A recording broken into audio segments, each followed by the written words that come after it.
a bit of the tune came first.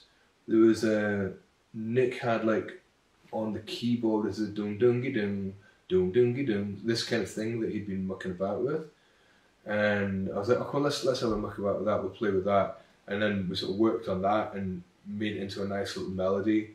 And that's when I started singing the words. And it was literally just making them. But as often happens, when you start on the words start forming the way the melody's going to go as well. So like the I know I won't be leaving here with you, that kind of came later, and that probably came about because of the way the words went. Then the next bit, the kind of chorus bit, I was really into Howlin' Wolf at the time. I'm not really a big blues guy. Don't really like the blues, but I really like Howlin' Wolf, especially the kind of the dark, evil songs.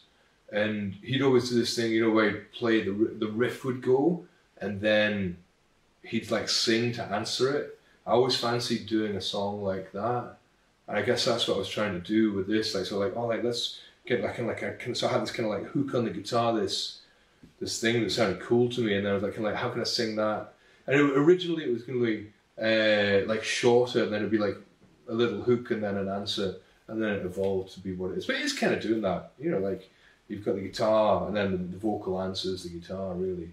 It's going back to that really old thing, but just in a different way. No, actually, I remember the first time we played it live, it didn't sound so good because we wrote the verse at one tempo and we wrote the chorus at another tempo.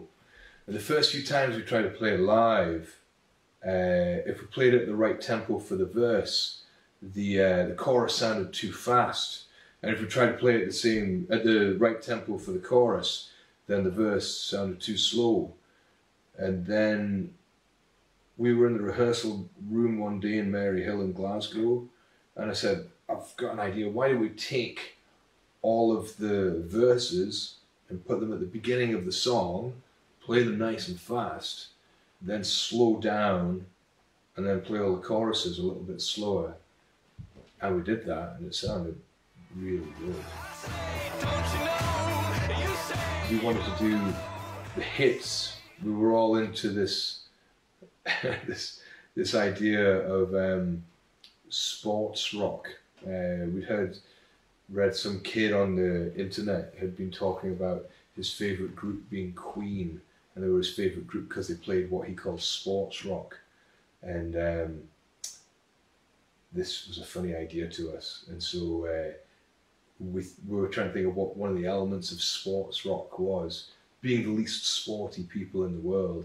And it's the kind of hits that you get, you know, the like where the drummer hits the cymbals and the rest of the band just all kind of like play one power chord together.